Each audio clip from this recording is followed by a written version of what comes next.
대하여 경례.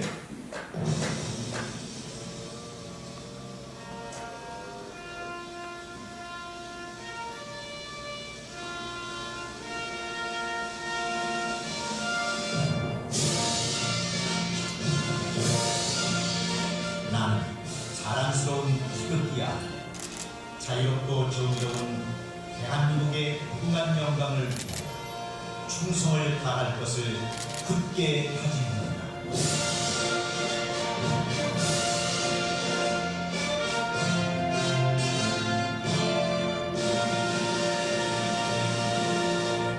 바로 다음은 순국 선열 및 호국 영령에 대한 명령이 있겠습니다. 일동 명령.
바로 모두 착석해 주십시오.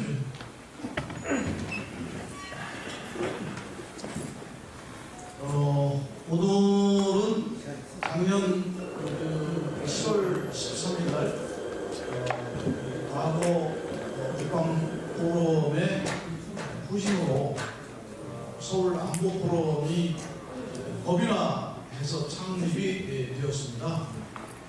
그리고 그 여러 가지 활동 사업 중에서 2개월에 한 번씩 그 포럼, 정기 포럼을 실시하도록 되어 있고, 오늘이 금년 들어서 또 창립에 처음으로 한 그런 그 정기 포럼이 되겠습니다. 정기 포럼은 세미나하고 달리 특별 주제나 여러 가지 이슈 중에서 시사적인 걸 찾아서 또 우리 회원들께 또 지식적인 또는 정치적인 하면을 위해서 하는 그런 사업이 됩니다. 주로 그 유명한 특별 연사님을 모시고 우리가 강연을 듣고 토론하는 시간을 갖게 되겠습니다. 오늘은 금년도에 들어서 향한 여러 가지가 불안한 상황이 조성이 많이 되고 있거든요. 그래서 인간이 우리 안목은 원초적으로 얘기하면 불안이 없는 그런 상태를 우리가 만들어내는 건데, 그 원인은 우리가 불확실하다는 것에서 제기가 되고 있거든요. 그래서 현재 글로벌 수준이나 지역적 수준이나 우리 한반도 상황이나 어디 하나 걱정하지 않을 수 없는 그런 사태들이 벌어지고 있습니다. 그런데 이러한 것들에 대해서 뭐가 문제냐라고 질문을 하면 한마디로 설명을 하고 또 정리하기가 굉장히 힘듭니다. 그래서 오늘은 여러분께서도 너무나 잘 아시는 우리 김태우 박사님을 모시고 세계적인 문제부터 시작해서 한반도의 문제, 또 우리의 정치적인 자세 문제까지 엄청나게 넓은 범위의 다양한 이슈들을 아주 쉽게 이게 공감할 수 있도록 이렇게 아마 해주실 거라고 기대하고 모셨습니다. 여러분들이 아마 잘 아시는 겁니다. 우리 김 박사님을 잠깐 소개해드리면 뉴욕 주립대에서 정치학 박사를 하시고 또 공부만 하신 것이 아니라 한영을 동시 통역을 하실 수 있는 그런 아주 엄청나신 분이고요. 현재 한국군사문제연구원 키마의 선임연구위원으로 계시고 있습니다. 또 국방부, 해공군, 또 국민통제관실 이런 데 자문위원을 하시고 있고, 또 한미안보연구회의 이사를 맡고 계셔서 한미동맹 강화에도 굉장히 기여를 하고 계십니다. 그리고 공직으로는 우리 그 통일연구원장을 역임을 하셨습니다. 그래서 오늘 아마 좋으신 말씀을 해주시리라고 믿습니다. 그러면 우리 김태호 박사님께서 아주 재미있게 또 활발하게 또 알기 쉽게 또 힘차게 강연을 해주시기를 당부드리는 그런 마음으로 우리와 같이 박수로 환영하겠습니다.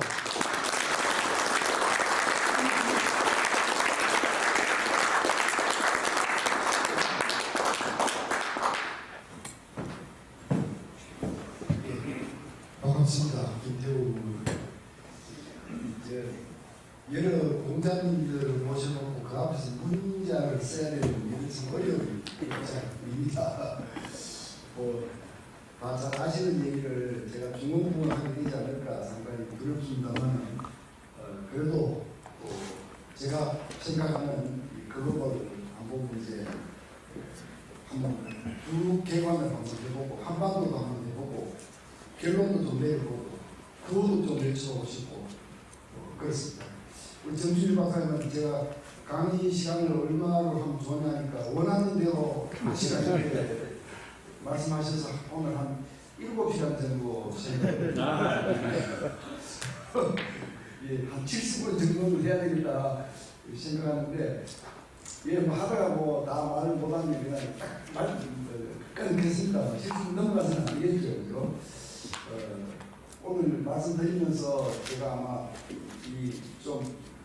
어떤 때는 사자성어도 좀 쓰고 또 전문 용어도 좀 쓰고 이렇게 해야 되는데 그렇더라도 부족하다고 잘 양해해 주시면 좋겠습니다.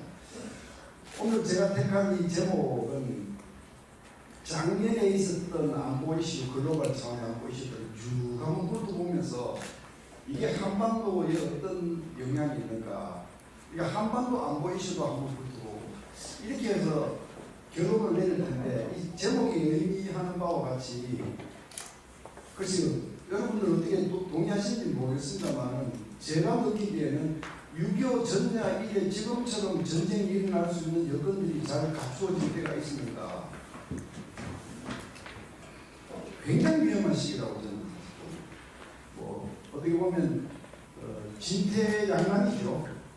외후 내환이죠. 내후 외환이죠. 진퇴양난. 이제 강원도의 김진태 지사가 어려움에 처했다. 이런 뜻이기도 합니다. 끝까지 진퇴양난이다. 그래서 제가 글로벌 차원에서 대개 한 작년에 있었던 일들을 큰 이슈들을 꼽아보니까 한 20가지 정도 꼽겠어요. 그 중에 시간이 되는 대로 한 10가지 정도를 말씀드려 보려고 하는데 어떤 부분은 좀 길게 얘기하고 어떤 부분은 제목만 설명하고 넘어가고 이렇게 할 수밖에 없을 것 같은데 대충 한번 쳐봐도 이런 것들입니다. 작년 한 해 동안 지금도 이어지고 있죠. 물론 신냉전 대결이 굉장히 격화됐어요. 그다음에 또 우크라이나 전쟁이 반전이 됐죠. 작년 후반기 이래로 반전이 지금 러시아가 공식을 취하고 있는 이런 사태예요. 이스라엘 하마스 전쟁이 있었고 그 다음에 이 핵 세계, 핵 질서 제가 전공이 핵 문제가 제 전공입니다. 이 세계 핵 질서는 붕괴 조짐을 보이고 있다. 그래서 저는 오랫동안 쓰지 않았던 용어를 제 글에 자주 씁니다. 아마게돈 들어보셨죠? 인류 종말을 가지고 있는 핵전쟁 위험마저 엿보인다. 이런 문제. 유엔이 사실 붕괴되었습니다. 많이. 유엔 안보리는 사실 무력화되었습니다. 그러니까 이게 과거에 없었던 초유의 일인데도 사람들이 이걸 그렇게 의식을 안 하는 것 같아요. 그 다음에 군비 통제, 군비 경쟁, 군비 축소 이런 4가지 의미가 있지만 지금 다시 군비 경쟁 시대로 본격적으로 들어섰어요, 작년에. 짤막했던 군비 축소 시절이 있었죠. 1990년 이후에. 그런데 지금 다시 들어섰습니다. 그러니까 저 지역을 오면서 중남미 쪽으로 가면 중남미의 전쟁 바람이 정리 좀 일었습니다. 가야나와 베네수엘라. 이것도 사실은 금년에 어떤 식으로 다시 이 폭발을 할지 확대가 될지 좀 두고 봐야 될 문제입니다. 그 다음에 제가 가장 미워하는 키신저 박사가 별세했습니다. 한 사람 돌아가시는데 무슨 이슈냐 이렇게 말씀하실 수 있지만 제가 느끼기에는 어마어마한 일을 저지른 분이 가셨다. 참 저는 그렇게 봅니다. 그 다음에 여러분 오펜하이머 아시죠? 성이 옷입니다. 옷이. 오펜하이머 박사 그 영화가 작년에 히트를 쳤는데 저는 80년대 박사 논문 쓸 때부터 오펜하이머를 공부했습니다. 그러니까 지금 수십 년이 지나서 영화가 등장해서 제가 어떤 기분을 느끼겠습니까?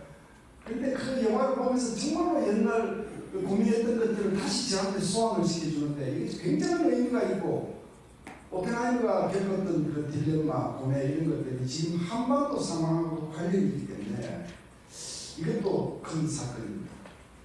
그 다음에 이 마지막으로는 이런 것들을 다 종합해서 보면 미국의 경찰력, 미국의 글로벌 리더십이 쇠퇴하고 있다는 조짐입니다. 동시에 이것이 국제 질서 재편 조짐을 보였다. 작년 한 해 동안 국제 질서가 재편될 수 있다는 조짐을 보였습니다. 저희가 분석하기. 어마어마한 이런 일들이 작년 한 해 동안 벌어졌고 지금 그 연장선상에 있는 겁니다. 제가 이 문제들 다시 처음 돌아가서 조금씩만 가운을 해보겠습니다. 신냉전 역학, 여러분들 다 아시는 겁니다. 그 중에서 핵심은 러시아가 우크라이나 쳐들어가는 거, 중국의 편찬주의가 계속 확대되고 있는 것, 특히 2022년 10월달에 20차 공산당 대회, 중국 공산당 대회에서 시진핑 3년이 확정됐죠. 이제는 시진핑 1인 천하가 됐습니다. 지금 더 이상 중국에는 뭐 태서방이 상하이 방이 뭐 이런 거 없습니다. 예. 그러니까 8월달에 협치 세대가 존심을 보였고 1인 천하 그리고 뭐 주변국들에 대해서 계속 그냥 공갈 협박을 하잖아요. 중국이 지금 대한민국한테 어떻게 하고 있습니까? 그냥 틈만 나면 한일 방공 식별구역 쪽으로 폭격기 비행기를 올려보내서 한일 간에 이간질 시키고 뻑하면 폭격기 동원해서 핵공격 연습하고 그리고 대한민국한테는 수직적 질서를 요구하고 있지 않습니까? 수직적 질서. 여기 우리 해군분들도 많이 오셨을 줄 압니다만 서해 바다는 지금 이미 중국의 앞마당이 되어 있지 않습니까?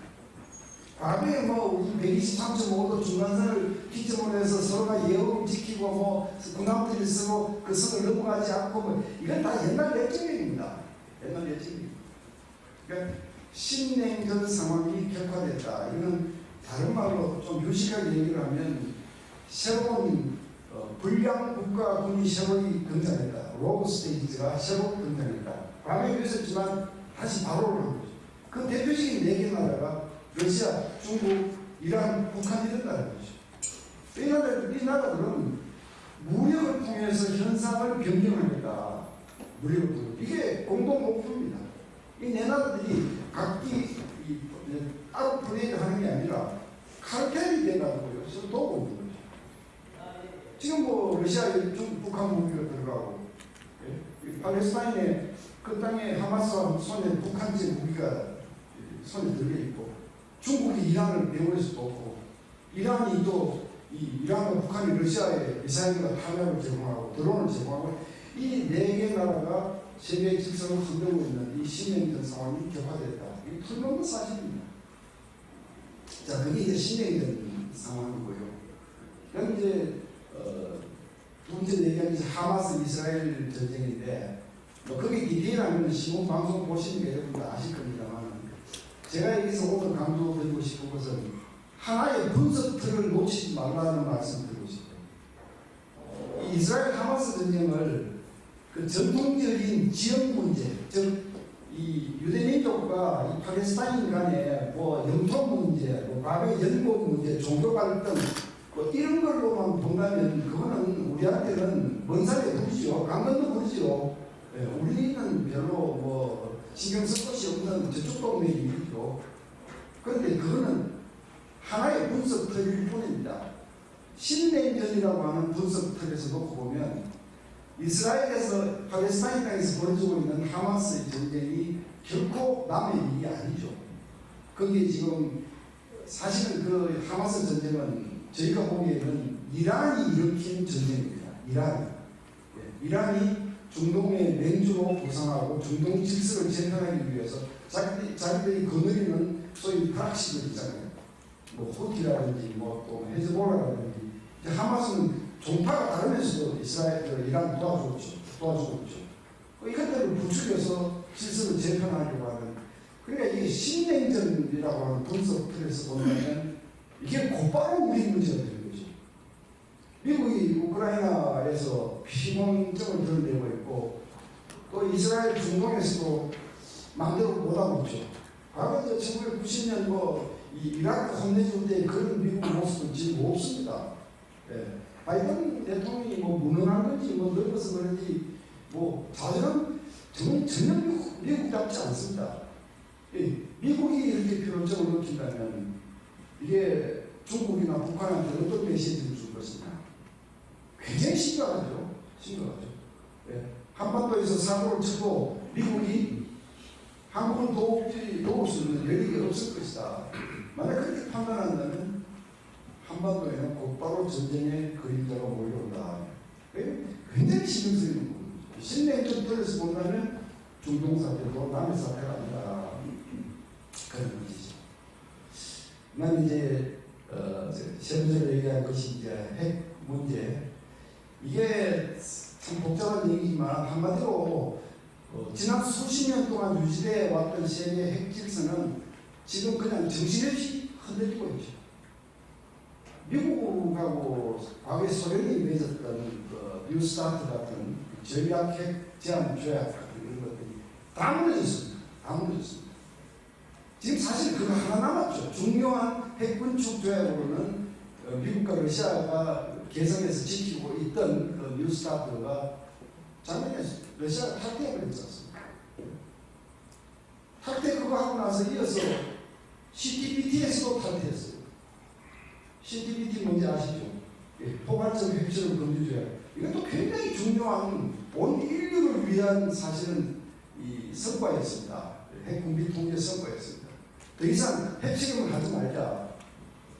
이 조약은 세계 대부분의 나라가 다 참여했고 거기 참여 안 한 나라는 몇 개 안 됩니다. 뭐 북한 같은 소위 이 BJR 국가 몇 개 나라만 참여 안 했습니다. BJR 국가가 무슨 국가냐 또 속으로 또 모르시는 분들 아시는 분은 아시죠? 이게 벤제라 국가입니다. 벤제라 국가. 그러니까 전 인류가 지키고 있는 CTBT 이게 가장 핵을 많이 가진 미국, 러시아 이 두 나라가 이런 체제를 지키는데 가장 모범을 보여야 되는데 러시아 탈퇴했습니다. 물론 그게 뭐 바로 핵실험을 재개한다는 뜻은 아니겠지만 자동 탈퇴했습니다. 게다가 푸틴이 자기 입으로 핵을 사용할 수 있다는 협박을 얼마나 많이 했습니까? 최근에 마크롱 대통령이 우크라이나에 나토 회원국이 파병해야 된다는 얘기하니까 푸틴이 발끈해서 또 이번에는 아예 그냥 러시아가 가지고 있는 핵무기들을 그냥 열것까지 했어요. 예? 극초속 미사일, 지르콘, 킨잘, 신형 ICBM, 핵, 포세이돈, 우리 핵을 다 가지고 있어. 까불지마. 핵질서라고 하는 것이요. 세계 핵무기의 90%를 가지고 있는 것이, 90% 이상을 가지고 있는 것이 러시아하고 미국 아닙니까? 그 나라들이, 그 나라가 핵을 사용할 수 있다고 협박하면 이거는 핵질서가 아니죠. 네? 조물의 국가들이 핵 사용하려고 그러면 까불지마! 하고 통제하고 말려야 될 가장 책임이 있는 러시아가 그게 앞장을 서고 있는 거죠. 그러니까 아마 이란은 지금 핵무기를 만드는 것 같아요. 제가 느끼기에는. 공개하는 문제만 남았다고 저는 느껴요. 그렇지 않고 이란이 이렇게 강 큰 짓을 할 수 없다. 그런 생각이 좀 들거든요. 이 핵 질서가 지금 무너져서 이제 여차하면 핵 아마겟돈이 일어날 수도 있다. 그게 유럽에서 일어날 수도 있지만 신냉전이라고 하는 네트워크에서 본다면 그 여파가 한반도로 온다면 북한 같은 망나니 국가에 의해서 핵전쟁이 시작될 수도 있다. 이런 걱정을 하지 않을 수가 없는 겁니다. 유엔 체제, 유엔에서는요, 뭐 그게 뭐 기구가 여러 가지 있잖아요. 총회도 있고 근데 그 안에서 안전보장 이사회가 유엔의 80%잖아요. 안전보장 이사회만이 강제력을 가지잖아요. 군사력을 발휘할 수도 있고 제재를 할 수도 있고 그 다른 거는 다 그냥 투표하면 상징적 의미고 구속력을 가지지 못하잖아요. 근데 그 안보리가 지금 신냉전 구도 속에서 완전히 무력화되어 버렸어요. 러시아가 지금 그 유엔 안보리의 상임이사국 아닙니까? 비토권을 가진 상임이사국이 자기가 2022년에 우크라이나를 침략하고 또 안보리에서 적시 침략권을 철수시켜라 라는 안을 내니까 자기 손으로 자기 군대를 내보내놓고 자기가 그 철수안에 대해서 비토권 쉘터 비토를 한 거죠. 그리고 전면기에 대해서 합병하려고 했었대 9월달에. 그때도 또 비토했어요. 이게 뭐 하는 겁니까? 북한이 그 핵과 미사일 관련해서 지금까지 유엔 안보리 제재받은 것이 제가 해보니까 토탈 11건입니다. 11건. 그런데 그게 마지막 때인데요. 2017년입니다. 2397호. 이게 마지막입니다. 그 이후에는 단 한 건도 제재를 통과시킨 게 없습니다. 북한이 미사일을 쏘거나 ICBM을 쏘거나 뭘 쏘든지 간에 중국과 러시아가 비토를 하기 때문에 이제는 유엔을 통한 대북 제재는 물 건너갔습니다. 완전히 물 건너갔습니다. 그러니까 이슬람화하는 조직이 된 거죠.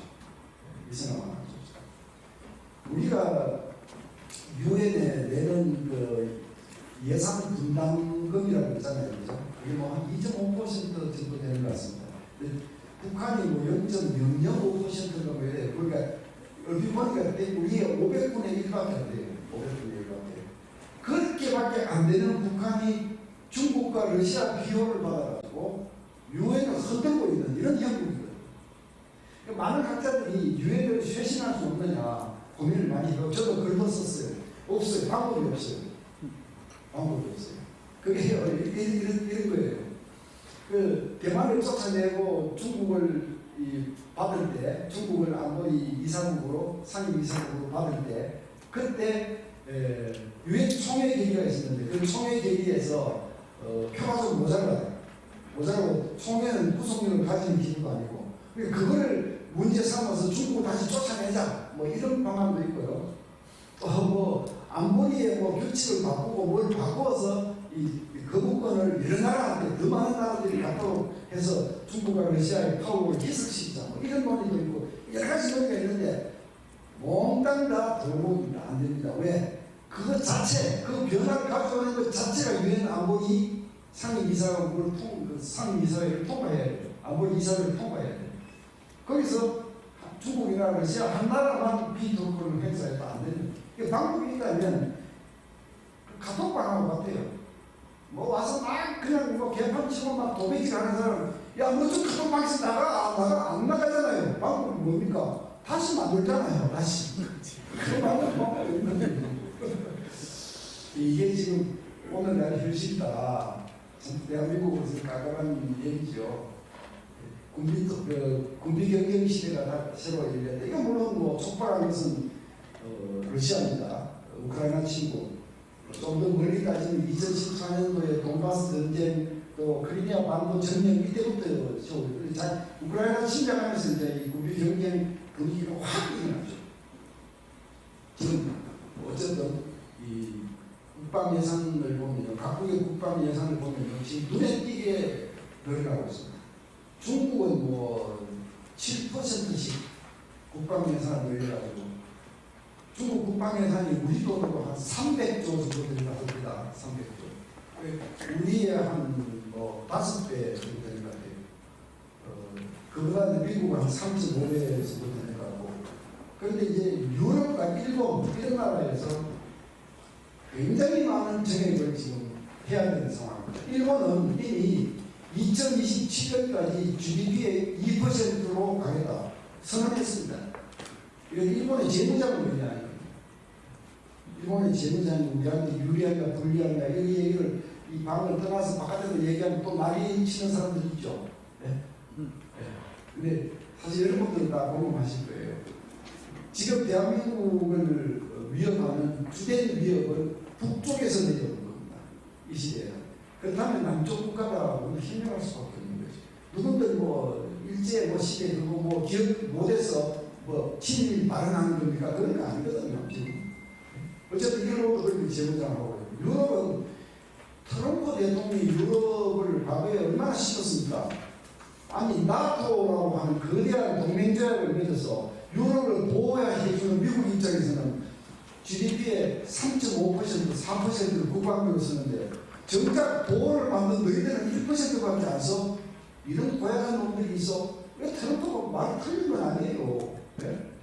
독일이나 뭐 프랑스 뭐 거기에 유럽 나라들 독일 군대 지금 얼마입니까? 10몇만밖에 안 되잖아요. 네? 그리고 미국에 그냥 다 의존하고 그러니까 트럼프가 이제 약이 확 올랐을까 막말하는 거죠. 지난번 그 독일 메르켈 총리 있을 때 그 국방비 얘기하다가 트럼프하고 둘이 싸우고 그 한 자리에 앉아서 서로 덤대고 앉아서 쳐다보지도 않고 그 다 보셨잖아요, 그죠? 근데 트럼프가 틀린 게 아니거든요. 네? 그러니까 이제는 유럽도 2%까지 올리겠다라고 공식적으로 그 나토 회의에서 발표를 했습니다. GDP 2%. 그런데 폴란드가 나서서 그게 무슨 소리냐? 우크라이나가 무너지면 그 다음은 폴란드고 폴란드 무너지면 그 다음에 줄줄이 그냥 다 무너지는데 너희가 2% 그걸 말하고 하느냐? 우리는 4% 지금 쓰고 있지 않느냐? 네? 지금 다시 목표가 수정돼서 3%로 곧 갑니다. 3%. 그런데 지금 대한민국 생각 한번 해보셔야 되죠. 이 대목에서. 우리는 얼마 쓰고 있습니까? 2.6% 쓰고 있지 않습니까? 전 세계에서 가장 위험한 세 나라를 치면 어디입니까? 이스라엘, 대만, 한국 아닙니까? 참 이거 보면요. 대한민국 사람들 보면 의자하면 크게 혼나야 돼요. 네? 정말로 혼나야 돼요. 우리 지금 국방비 2.5%, 2.6% 쓰고 있을 때가 아니거든요. 네? 어쨌든 이렇게 바깥에서부터 군비 경쟁 바람이 불어서 전 세계의 기류가 지금 바뀌고 있다. 중남미 얘기를 좀 해볼게요. 여기서 우리가 님비라고 하는 단어를 기억하셔야 됩니다. 님비. Not in my backyard. 이게 한국에서는 야 우리 동네는 뭐 쓰레기 뭐 소각장 뭐 장례식장 이거 오지마 혐오시설 오지마 이게 한국에서는 쓰는 용어인데 미국에서 님비라고 하면 특히 중남미 정책에 대해서 님비라고 하면 내 뒷마당에서는 까불지 말라는 거죠. 까불지 말라. 그러니까 중남미 그 밑으로요, 좀 멕시코, 뭐 니카라과, 뭐 이렇게 쭉 온두라스 쭉 한번 내려가 보세요. 웬만한 국가는 과거에 미 해병대에 같이 발표했습니다. 말 안 들으면 가서 파나마에 노예가 가던 사람은 대통령 지낸 사람은 미국 해병대가 가서 체포해 왔습니다. 그러니까 미국이 민주주의 국가지만 뒷마당에서 반미하는 것은 결코 용서하지 않았습니다. 그게 지난 수십 년 동안 미국 전통이었어요. 그런데 그 중남미에서 베네수엘라라고 하는 나라가 옆에 있는 가야나라고 하는 나라를 집어먹으려고 하지 않았습니까? 그러니까 이 뉴스는 지역적으로 우리하고 멀리 떨어져서 아마 여러분들이 접하지 않았을 수도 있습니다. 그러나 이 가야나라고 하는 나라를 보면요, 한반도만 합니다.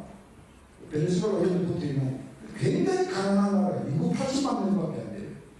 우리 군대라고 하면 지상군 4천 명밖에 없어요. 장갑차도 없고 탱크도 없고 아무것도 없어요. 그래요. 굉장히 가난한 나라가 1966년에 독립했는데 영국으로부터 여기 이 나라가 2015년도에 석유가 나온 거예요. 석유가. 이 석유가 누가 발견했는 그것도 미국 회사들이 채굴하고 미국 회사들이 그걸 발견해서 이제 대박이 터지려고 하는 무렵이에요. 이제는. 그런데 이 베네수엘라 이 마두로 대통령이 갑자기 전통적으로 그 땅은 베네수엘라 일부였다. 그래서 많이 들어보는 얘기죠. 네. 미국이 하는 얘기고 러시아가 하는 얘기. 그러니까 갑자기 군대를 국경지대에 보내가지고 베네수엘라는 6개국 대륙에 다 있는 나라잖아요. 보내가지고 그 가야나 땅의 70국토의 70%를 우리 거다. 베네수엘라 거다.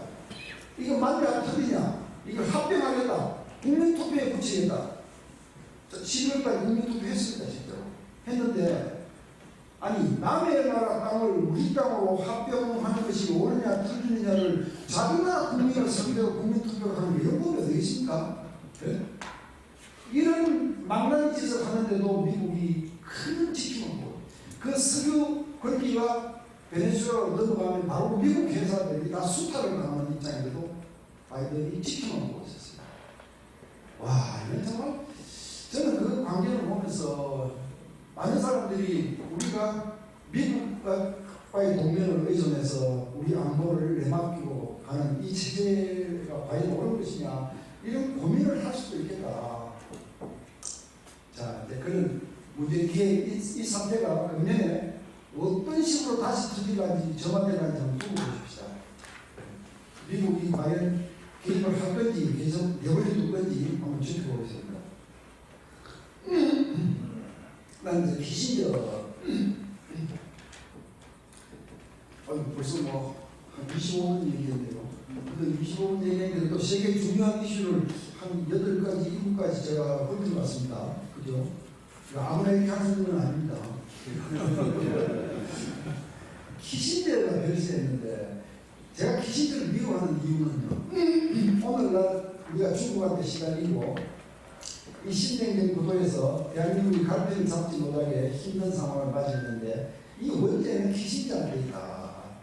키신저가 70년대 국무장관 또 대통령하고 보좌관 이런 걸 지내면서 중국에 대해서 뭐였습니까? 핑퐁 외교했죠. 중국을 문을 열어주어서 중국이 잘 사는 나라로 발전을 시키면 저 나라의 민주주의가 싹트고 그렇게 되면 중국이 국제규범을 준수하는 착한 아저씨가 될 것이다. 이게 미국한테는 좋은 것이다. 이렇게 해서 문 열고 그 이후에 중국을 무역국가로 성장시키죠. 미국 시장을 열어서 중국 경제적으로 왕창 키우고 나중에 WTO에 가입시키고 그 결과 무엇을 얻었습니까? 중국이 그렇게 해서 급속 발전한 경제력을 바탕으로 민주주의를 키웠습니까? 아니잖아요. 군사력을 키우고 주변 나라들한테 지금 그냥 상전 역할을 하겠다고 동남아 남중국해를 전 중국이 영해라고 주장하고 서해를 자기들 앞마당이라고 주장하고 이런 결과를 처리한 거예요. 중국은 그 당시에 인구가 많았지만 가난했던 잠자는 사다였죠. 잠자는 사다는 잠자기 내부에 두었어야 되는 겁니다.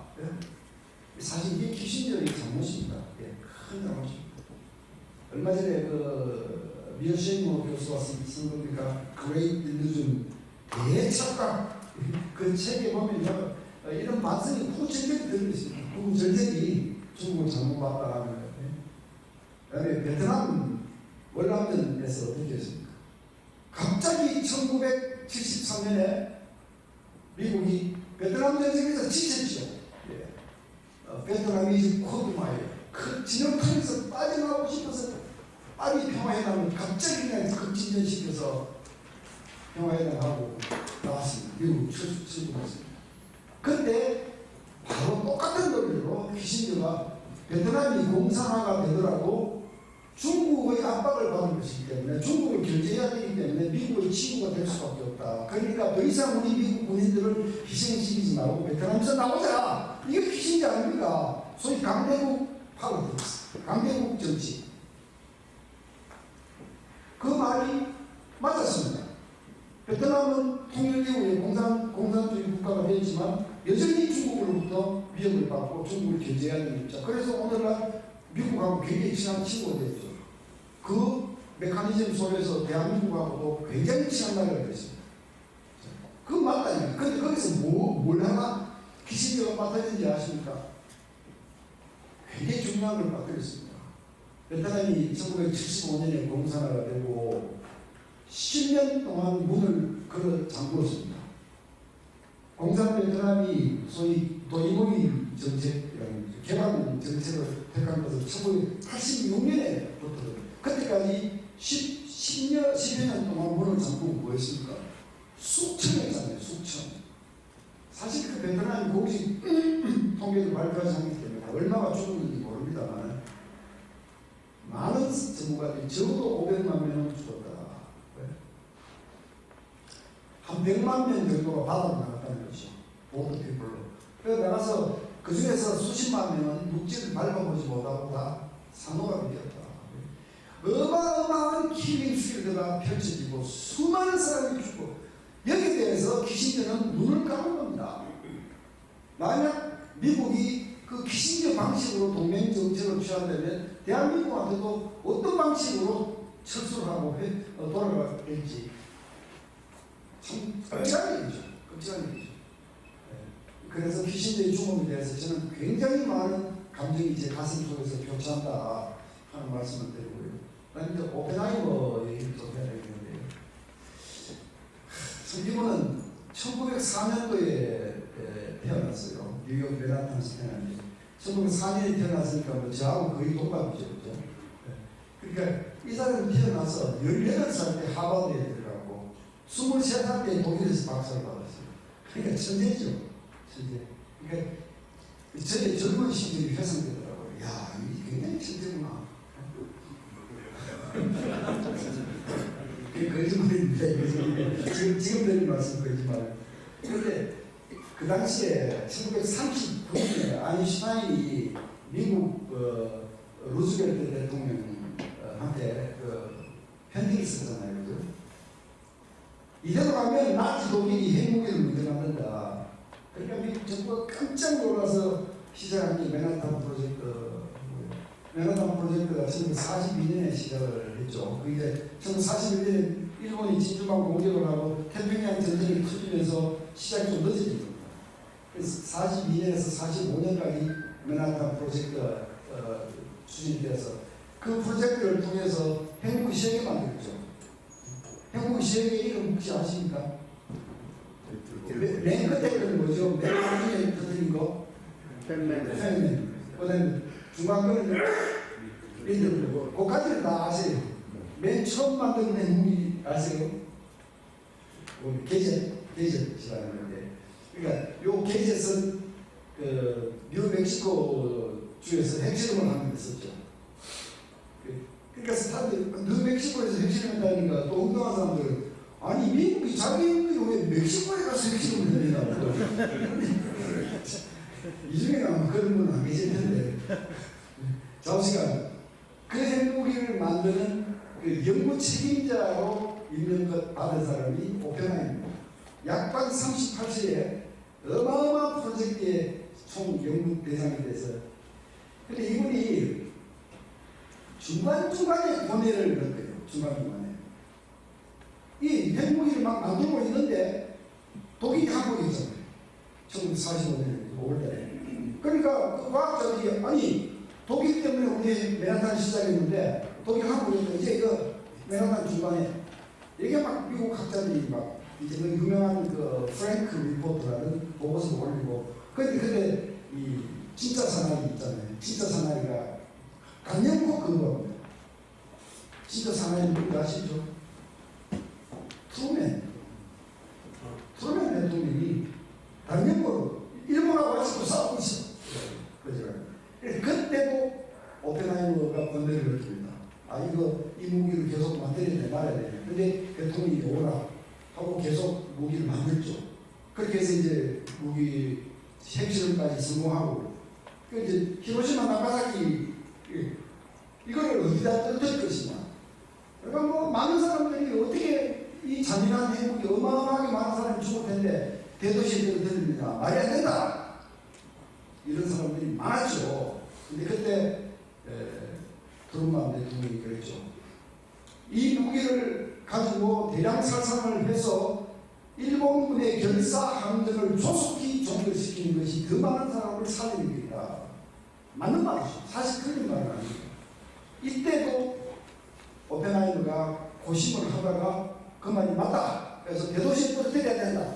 그쪽 편에서 주장했던 사람입니다. 그런데 이제 미국의 사람이 바뀌어요. 히로시마 나가사키의 참상을 알고 나서부터는 죄책감을 키워나가고 자기가 교회가 이제 성당 간지 모르겠습니다만 기도할 때 그랬답니다. 주여 내가 인류를 멸망시키는 무기를 이 손으로 만들었습니다. 이걸 어찌하면 좋습니까? 이제 그런 그 개인적인 고뇌의 얘기들이 쭉 이제 이어지는데 그러고 나서 이분이요 완전히 핵평화론자로 바뀌는 거예요. 1949년에 소련이 핵실험을 해서 같이 핵 보유국이 두 개가 된 거죠. 그때쯤 이 오펜하이머는 전 세계에서 가장 잘 나가는 사람이었어요. 미국에서 가장 유명한 사람이고요. 태평양 전쟁을 승리로 이끈 영웅이고요. 아메리칸 프로메테우스가 뭔지 아시죠? 지구에 불을 가져오는 실화에 나오는 신입니다. 아메리칸 프로메테우스 전쟁 영웅.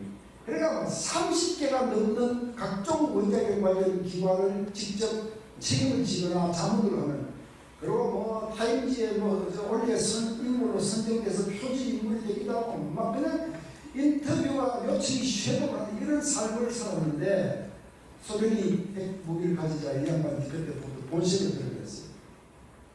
지금 미국과 소련이 같이 핵무기를 가지고 있는 것은 조그마한 병 안에 전갈 2마리가 대치하고 있는 것과 같다. 그러니까 전갈이 독침을 가지고 있기 때문에 이거는 둘 다 죽이다. 같이 죽는 것이다. 이걸 해소해. 핵 군비 통제 협상을 빨리 벌려. 그러면 핵무기 만들지 마. 죽여. 나중에는 미국이 수소폭탄 만들려고 하니까 수소폭탄 만들면 안 돼. 그러니까 영향력이 어마어마한 오펜하이머가 미국의 수소폭탄 계획을 반대했어요.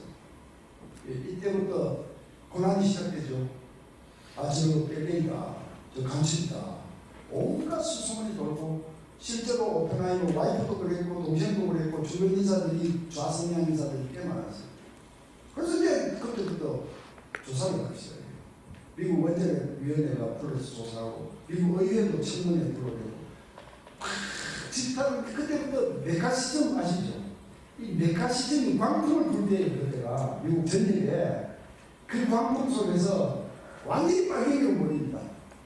몰리고 원자력위원회가 오펜하이머가 안보 공부에 종사할 수 있는 면허증을 박탈해버려요. 박탈해버리고 나중에 다시 재심을 해달라고 해서 다시 올렸을 때 재발도 다시 박탈해버려요. 1954년인데 그 순간 오펜하이머는 투명인간이 된 겁니다.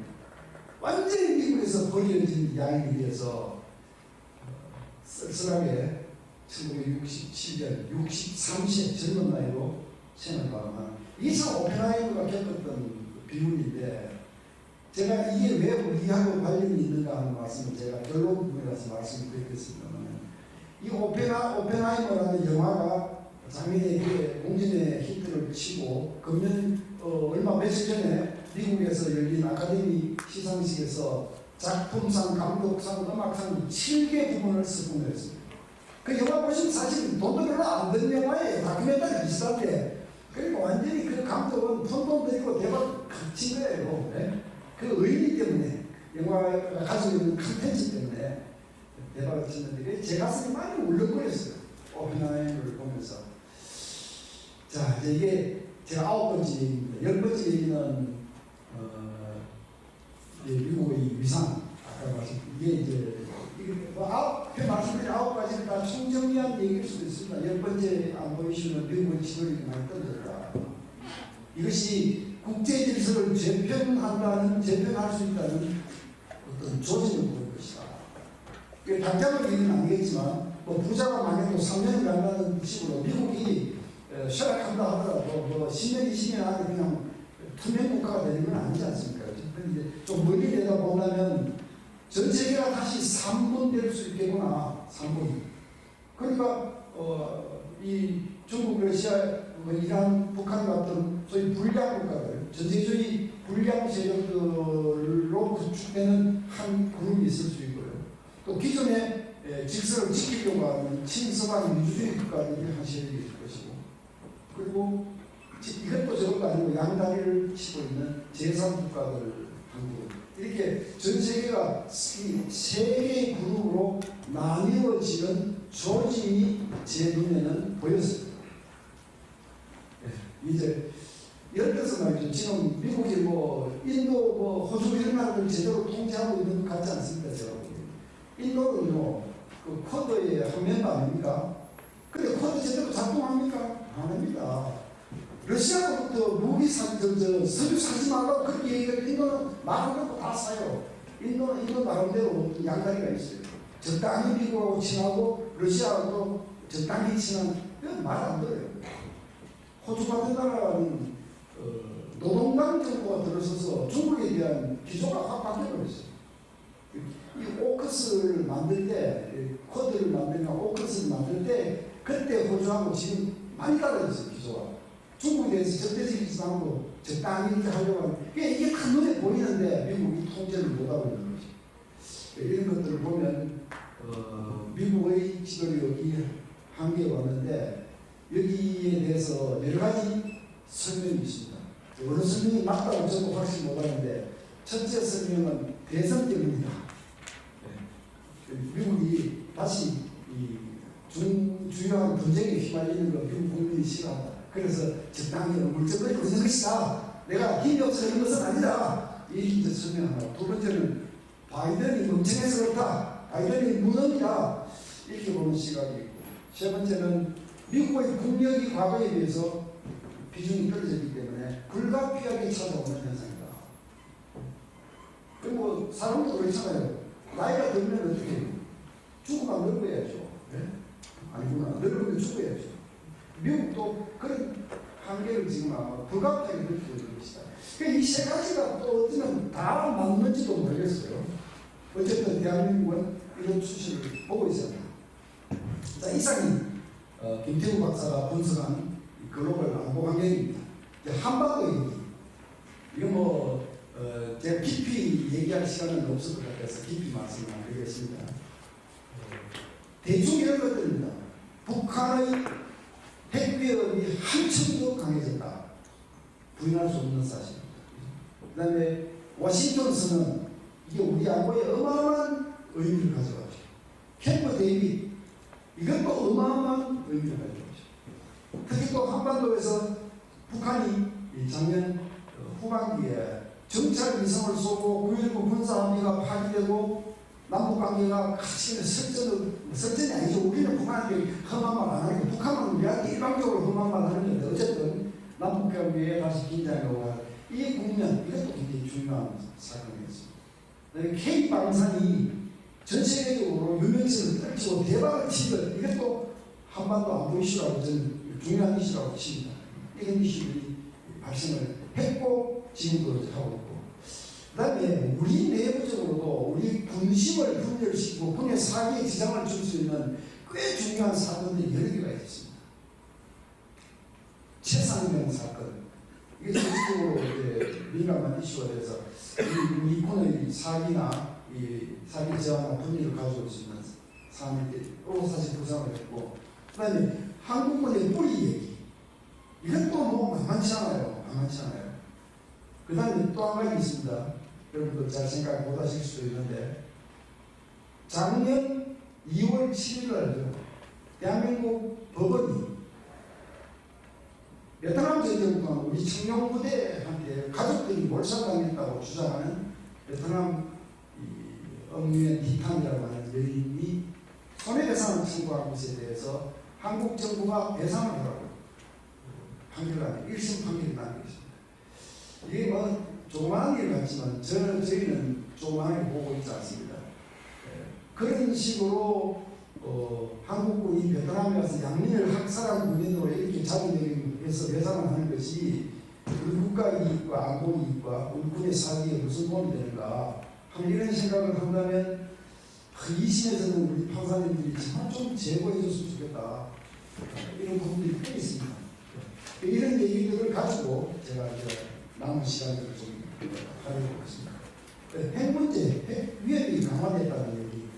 이거는 뭐 제 전공 분야니까 조금 더 말씀드리겠습니다. 북한이 핵무기를 양적으로 키우고 있다. 이건 뭐 everybody knows. 다 아는 얘기입니다. 뭐 수년 안에 핵무기가 100기 넘어갈 것이다. 그것도 뭐 당연한 얘기고요. 다 아는 얘기입니다.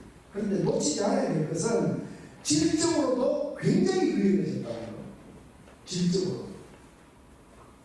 그러니까 질적으로 더 악화된다는 것은 북한의 핵 다툼이 굉장히 공체적으로 바뀌었어요.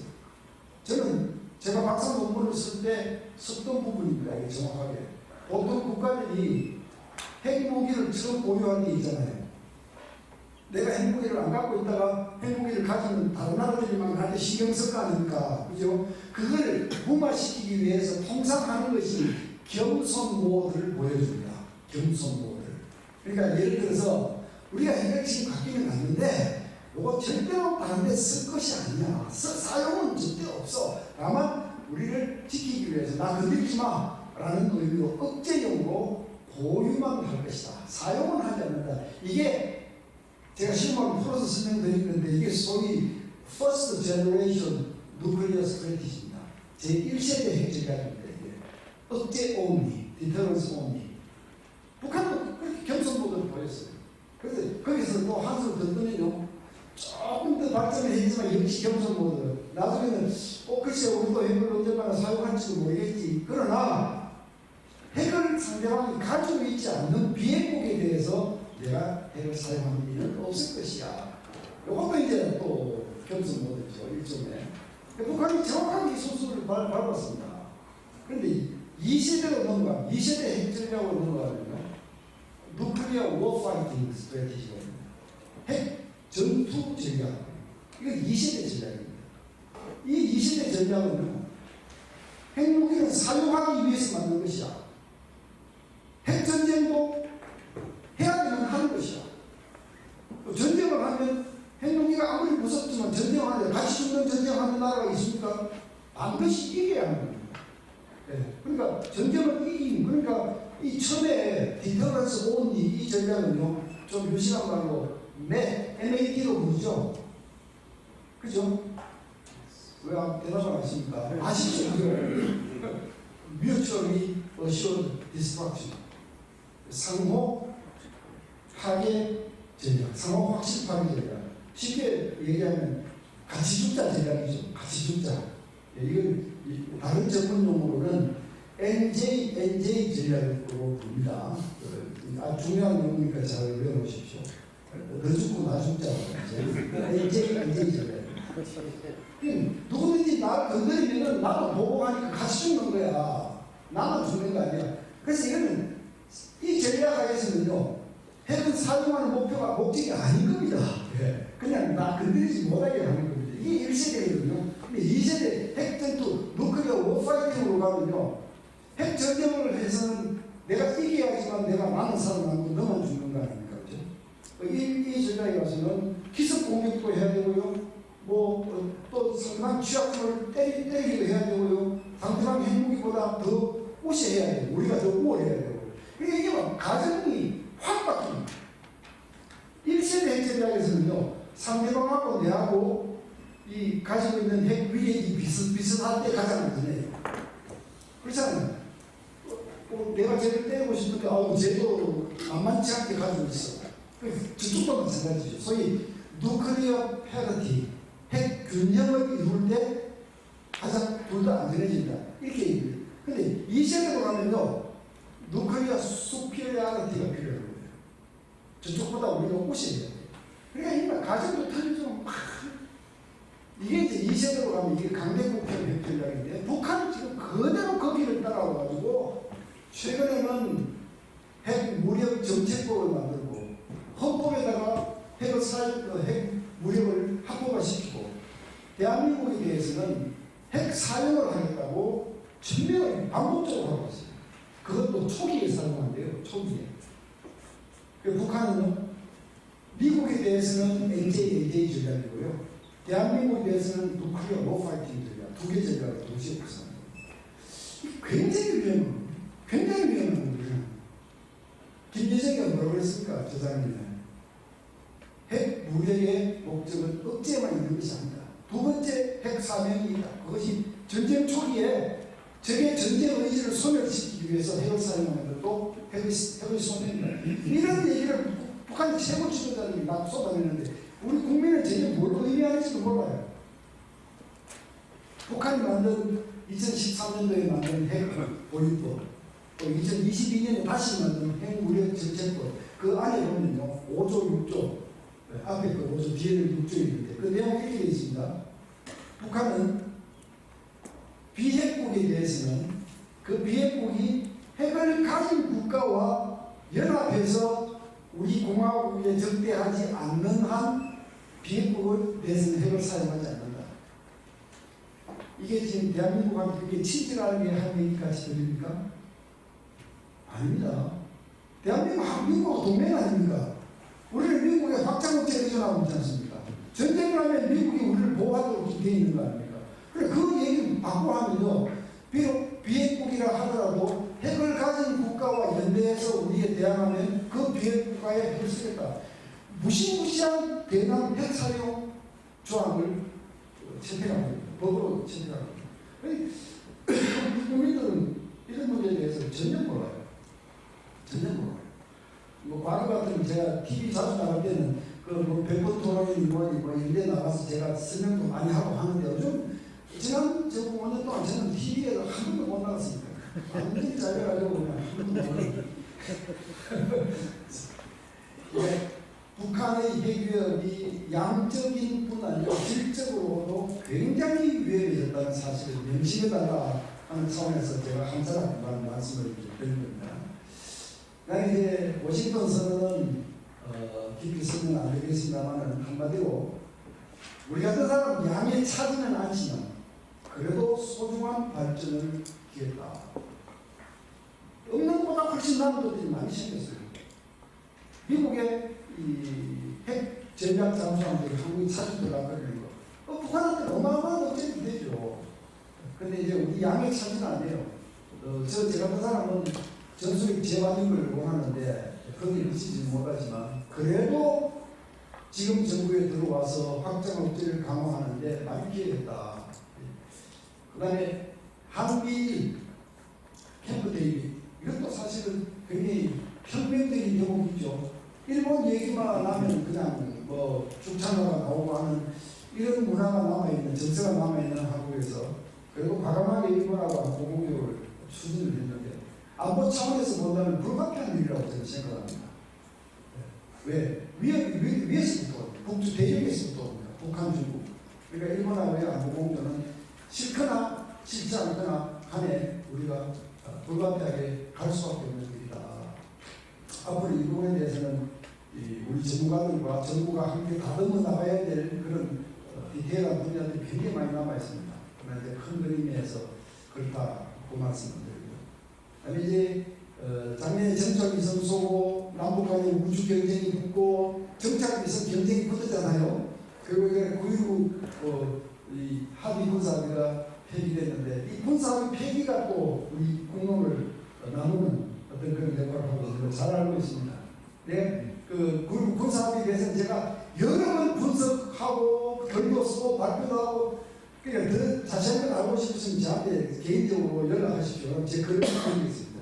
근데 저는 9.19 군사합의가 한반도 평화 정착에 기여하는 내용이 아니었다.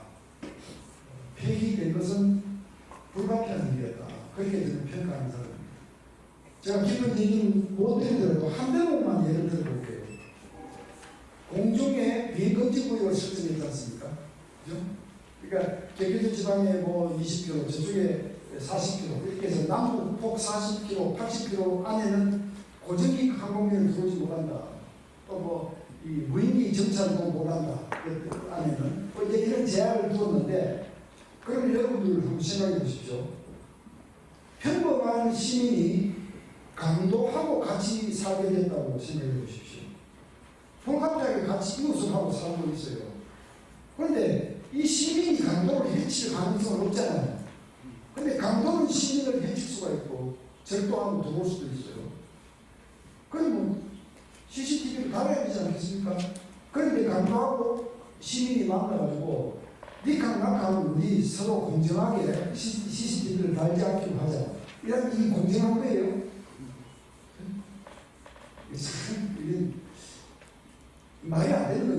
이런 부분은 그다음에 뭐 서해 평화 수용 문제도 그렇고 또뭐 전반기 GP 해체한 것도 그래요. 솔직하게 근데 뭐 GP 11개 이렇게 폭파하고 남북이 막 축하 문제에 들어갔는데 아니 북한이 가진 GP 수가 우리 2배가 넘었는데 왜 동수 같은 숫자의 GP를 해체했으니까 공정한 딜이었다 어떻게 이렇게 평가가 됩니까? 그러니까 많은 부분들이 평화 모드에 젖어서 왜곡되고 언론도 그 왜곡되기라는 것을 밝히지 않았기 때문에 저희 같은 전문가들이 그것을 제대로 글을 써서 공정한 기능은 아니었다 이렇게 보는 것이고 최근에도 이렇게 얘기하시는 분들이 많습니다. 저도 많이 들었는데 아니 남북 간에 그 군사합의가 있었기 때문에 그동안 남북 간이 막 이렇게 긴장하고 막 부딪힐 것 같은 이런 위협적인 상황은 그것도 많이 없었지 않느냐 이렇게 얘기하는 사람들이 있어요.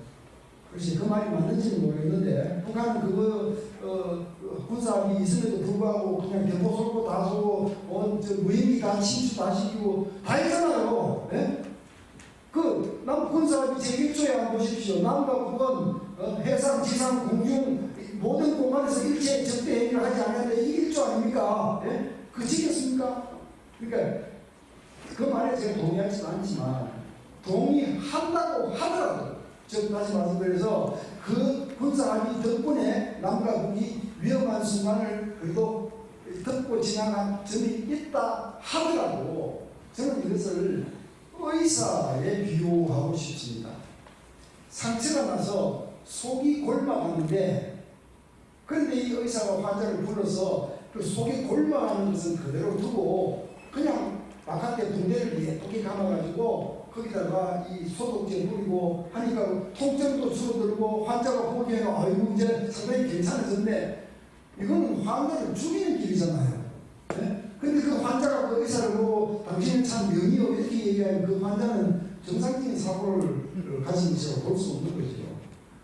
아프더라도 속살을 찢고 그 안에 있는 문제 있는 부분을 칼로 도려내고 근본적인 치료를 하지 않는 그 오히려 근본적인 치료를 하지 않아도 되는 것으로 착각하게 만드는 이런 위험성이 따랐다.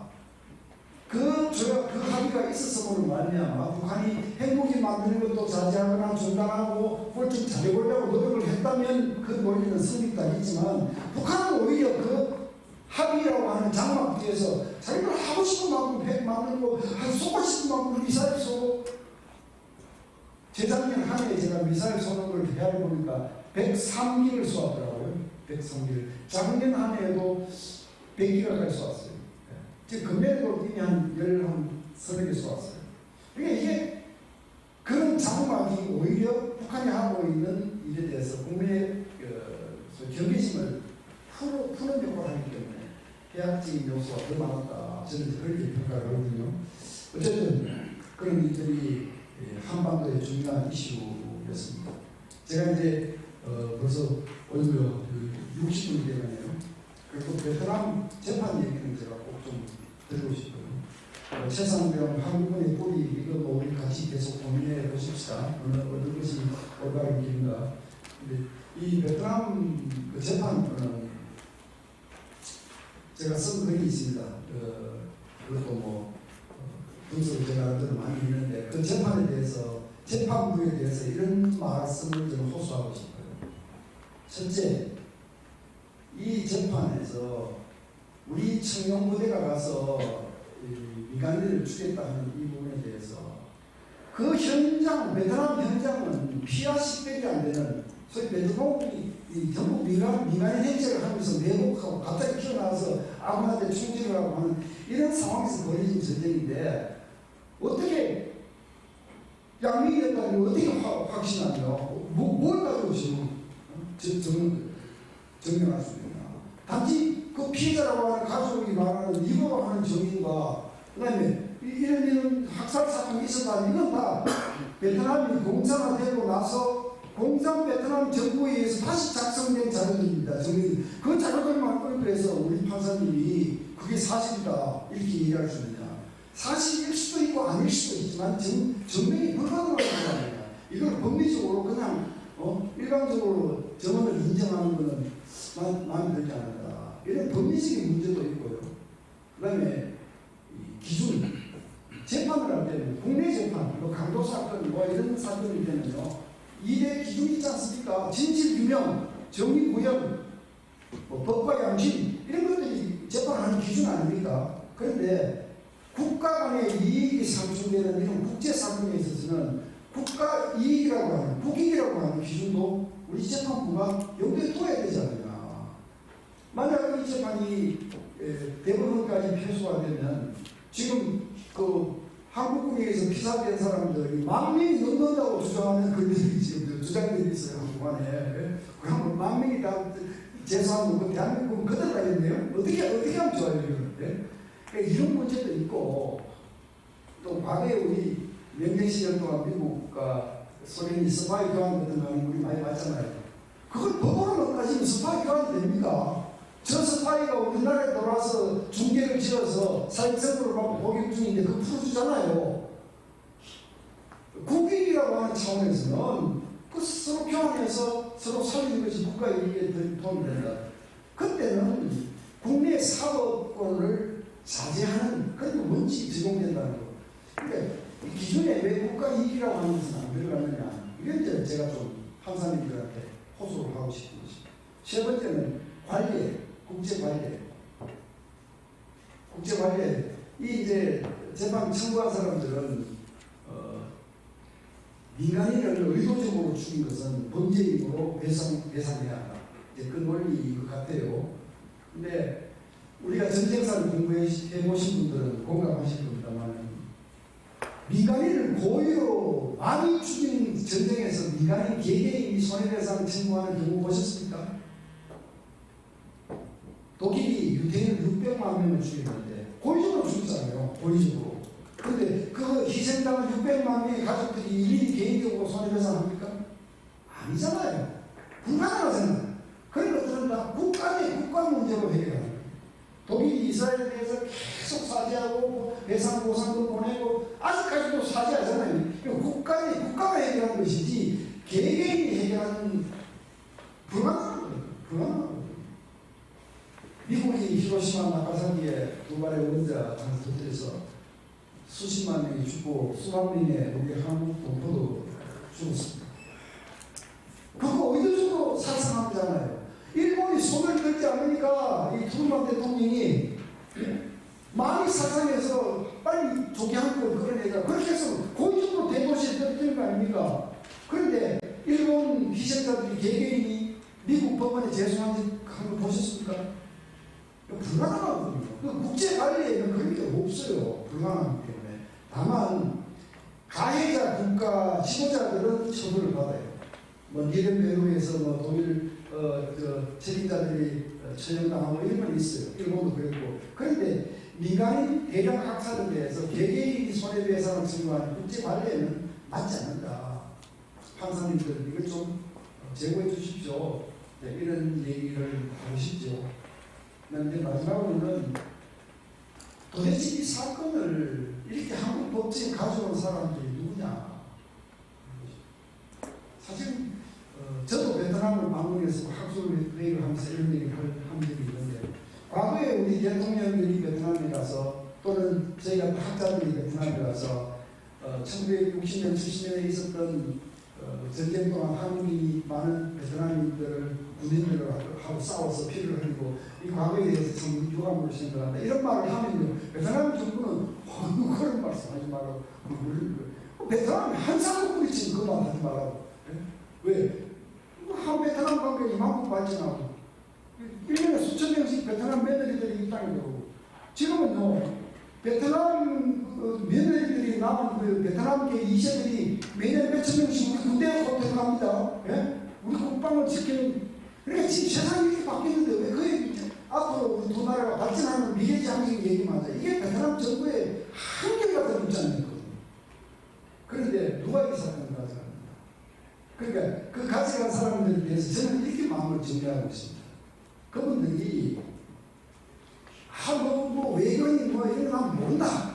좌우지간 진실 규명과 정의 구현을 위해서, 인권 구현을 위해서 밝히고 싶다. 나는 그것뿐이다. 그렇게 해서 한국 법정에 가져가서 한국 법정이 한국 법에 따라서 베트남인한테 배상을 하라고 명령한 것.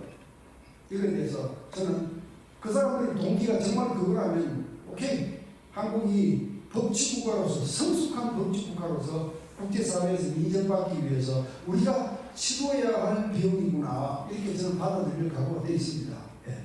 그런데 만약에 그게 아니고 대한민국을 흔들고 싶거나 이념적으로 편향된 사람들이 그런 반국가적인 이런 이념을 동기를 가지고 이 사건을 없는 사건을 만들어서 여기까지 왔다면 그분들한테 말씀드리고 싶어요. 당신들을 낳아주고 길러준 조국에 대해서 굉장히 고약한 일을 하는 것들이다. 제발 좀 이 정도에서 중단해 주십시오. 그리고 판사님들한테도 만약 그렇다면 좀 고려해 주십시오. 그렇게 해서 우리 국가 안보가 훼손되거나 참전자들의 명예가 훼손되는 일이 없도록 좀 재판부에서 좀 신경 좀 써 주십시오. 이런 얘기를 저는 개인적으로 하고 싶은 겁니다. 자, 이런 것들. 그러니까 이런 일들이 지금 진행되는 겁니다. 지금 이 재판 20일이 진행 중인데 글로벌 차원에서 한반도 차원에서 이런 많은 문제들이 있습니다. 자 이제 약속들이 다 했고 시간 한 5분밖에 안 남았네요. 여러분들 지겹습니까? 이렇게 물으면 지겹다고 얘기할 수가 없죠. 그래서 결론은 내려야 되지 않겠습니까? 그죠? 제가 결론 4가지를 한번 내려보겠습니다. 첫째, 지금이 위험한 시기다. 지금 미국이 필요성을 느끼고 경찰력을 경찰력이 감소하고 한반도나 대만에 개입할 여력이 없다고 판단하는 순간 대만도 위험이지고 한반도도 위험입니다. 우리 여기 계시는 분들은 다 우리 안보 커뮤니티의 전문가분들이시기 때문에 우리 국민들은 이런 얘기 잘 안 듣죠. 그래도 우리는 이런 생각을 공유하자. 이게 이제 첫 번째 결론이고요. 두 번째 결론은 이럴 때일수록 우리 국방은 원칙에 입각해서 가야 되는데 원칙이 뭐겠습니까? 자강과 동맹 아닙니까? 자강과 동맹. 우리 스스로의 힘을 기르고 우리 힘으로 해결할 수 없는 것은 동맹 역량을 이용할 수밖에 없다.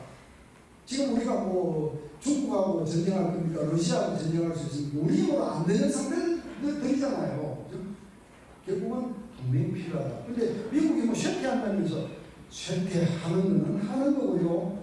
당장 대한민국이 위급할 때 우리를 도와줄 수 있는 가능성이 있는 나라는 미국밖에 없지 않습니까? 이럴 때일수록 우리는 동맹을 더 거부잡고 갈 수밖에 없어요. 참 이게 우리의 불가피한 선택이에요. 네? 동맹에 대한 과거에 가졌던 환상도 사실 버려야 됩니다. 지금은 미국이 피를 철철 흘리면서 군대 막 쏟아부어서 지상군 보내고 그렇게 하기 어렵습니다. 이거 우리 감안한다면 우리가 국방을 어떻게 해야 되는지, 우리 지금 앞으로 미래에 또 전쟁이 일어난다면 어마어마하게 많은 것이 달라진다는 거 우리 다 알잖아요. 근데 뭐 우리 뭐 포탄은 뭐 한 달 쓸 것밖에 없다, 뭐 또 비행기 뭐 미사일은 뭐 두 달 쓸 것밖에 없다, 뭐 한 달 두 달도 안 될 겁니다. 전쟁 막 시작하면. 근데 지금 전쟁 보십시오. 포탄 제거, 미사일 제거가 얼마나 지금 중요합니까? 그다음 드론, 탱크가 그냥 공격무기 앞에 속수무책으로 당하는데 병력도 여전히 중요하지 않습니까? 하마스 전쟁 보십시오. 병력도 여전히, 그러니까 뭐 인구 질병 얘기하고 자꾸 병력 줄이려고 하는 이런 발상으로 안 되겠다. 그래서 자강을 하는 것도 제가 다음에 또 기회가 생기면 제가 가지고 있는 국방개혁 보관을 제가 말씀드릴 기회가 있으면 말씀드리겠습니다만 국방개혁 정도가 아니라 지금 국방혁명이 필요하다. 그렇게 생각합니다. 세 번째 결론은 트럼프가 당선되는 경우에 대비해야 됩니다. 우리는 트럼프가 좋다, 바이든이 좋다, 바이든이 좋다 이런 얘기를 넘어서 누가 미국 대통령이 되든 대한민국은 그 대통령하고 친구가 돼야 됩니다. 이 전제는 불변입니다. 근데 트럼프가 대통령이 된다면 또 이 계산을 따지겠죠. 거래 동맹으로 우리는 지금 가치 동맹이라고 하고 미국하고 이념을 쉐어하고 상호 희생을 각오하는 뭐 이런 좋은 표현들을 쓰고 있지만 이제 트럼프가 되면 거래 동맹을 들고 나올 수 있는데 어떻게 보면 그게 우리가 정신 차리게 하는 새로운 전기가 될 수도 있어요. 앞서 제가 말씀드렸습니다만 대한민국이 세계에서 제일 위험한 세계 나라 중에 하나인데 이 국방비 올리면 그냥 그거보다 그러고 뭐다 그러면 이거 지금 도대체 어디서 나온 발상입니까? 네? 오히려 트럼프가 그렇게 당선되었을 때는 우리는 그걸 기회로 국방혁명으로 가져가는 기회로 삼을 이런 마음의 자세도 좀 필요한 거 아니냐. 마지막으로는 핵 문제와 관련한 건데요. 제가 오펜하이머 말씀을 드리면서 한국하고 유사하다고 얘기를 했죠. 지금 병 안에 든 두 마리의 전갈, 이게 미국과 소련의 상황이었습니다. 이걸 오펜하이머가 개탄한 거 아닙니까? 오펜하이머가 일본 대도시의 핵폭탄 터뜨리라고 자기도 지지했던 사람이 평화론자로 돌변한 이유는 핵이 가지고 있는 비인간성, 그러니까 이 이상론하고 안보라고 현실론 사이에서 그 사이에 갇혀서 왔다 갔다 하는 겁니다. 대한민국은 똑같아요. 지금 그 부분은 우리가 한국이 그거 어마어마하게 나쁜 거야. 그걸 가지고 어떻게 말도 안 되는 소리 하지만 이렇게 이상론만을 앞세운다면 북한이 이걸 가지고 있더라도 우리는 그래서는 안 돼. 어떻게든 북한하고 협상하자, 비핵화하자고 계속 매달리고 북한을 달래고 이렇게만 해야 돼. 이게 우리 답이겠죠. 그러나 현실로는 따지면 현실적으로는 북한이 우리가 달랜다고 핵을 포기할 가능성이 있느냐? 없잖아요. 없는 상태에서 북한이 계속 핵을 전강하는데 우리는 핵이 없는 상태로 이렇게 간다면 이거는 두 마리의 전갈이 아니고 병안의 전갈과 무방비의 곤충이 같이 있는 겁니다. 이게 핵 비대칭성 아닙니까? 이것을, 이 위험한 것을 커버하기 위해서 반드시 동맹이 필요한 것이죠. 그러니까 우리가 당장 핵 무장을 하자는 말씀은 아니에요. 저는 동맹의 동의를 받지 않는 핵 무장에는 반대합니다. 저는 그건 오히려 잃어버리는 게 더 많아. 동맹 자체가 흔들리면 우리는 더 위험해질 수 있기 때문에 이거는 동맹하고 협의해서 같이 가야 되는 문제인데 좌우지간 대한민국은 이상론과 현실론 사이에 갇혀있지만 오펜하이머가 얘기했던 두 마리의 전갈보다 이 상태는 더 나빠요. 독침을 가진 전갈과 침이 없는 곤충이 한 공간에 같이 동거하는 이런 상황이기 때문에 우리 수단으로 되지 않으면 동맹의 수단을 빌어서라도 핵 균형을 맞추어 나가기 노력해야 한다. 이게 우리가 당장 할 수 있는 일이 확장 문제를 강화해야 되고 한미 동맹을 강화해야 되고 또 정부가 하고 있는 이 CNI 컨벤셔널 뉴클리어 인테그레이션 이런 걸 더 강화하도록 우리 커뮤니티가 도와야 돼요. 이런 필요성을 같이 공감해 주십사 하는 겁니다. 지금 딱 69분 59초 같습니다. 마치겠습니다. 감사합니다.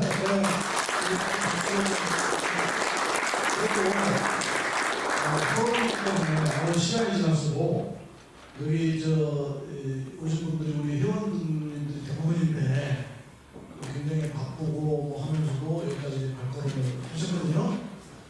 그래서 몇 분은 그 질문을 좀 받고 또 설명을 하시면 이렇게 했으면 좋겠습니다. 뭐 다 기회를 드릴 수는 없고 한 두세 분 질문 받고 한꺼번에 김 박사님 답변을 듣도록 하겠습니다. 혹시 질문 있으신 분 고소해 주시죠. 예, 최수호 박사님.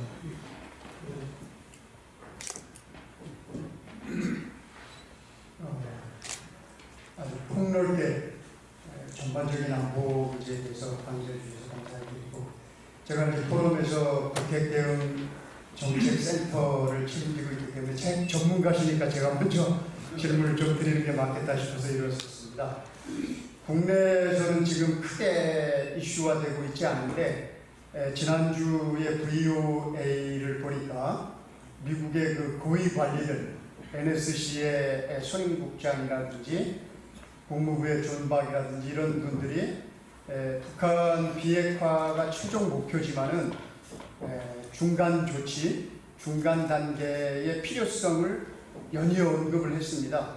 그런데 그 중간 단계 중간 조치라는 거는 이제 달리 말하면은 그 위협 감소를 위해서 이제 군축이나 이런 걸로 바로 연결되는 거라 북한의 핵을 인정하게 되는 그런 쪽으로 미국이 지금 가고 있지 않느냐 하는 의심을 저 개인적으로 하고 있습니다. 그리고 물론 그렇게 발표하고 난 다음 날 미 국무부 대표가 이제 그 미국의 대북 정책에는 큰 변화는 없다 이렇게 부인은 했지만 그렇게 갈 가능성도 저는 없지 않다고 봅니다. 그래서 그 가능성에 대해서 박사님께서 판단하시는 게 있으면 말씀해 주시고 또 실제 그렇게 간다 그러면은 제 생각에는 저희는 굉장히 큰 말씀하신 것보다 훨씬 더 큰 위험에 처하게 되는데 그때 우리가 지혜롭게 어떻게 해야 될지 이 두 가지에 대해서 좀 말씀해 주시면 감사하겠습니다.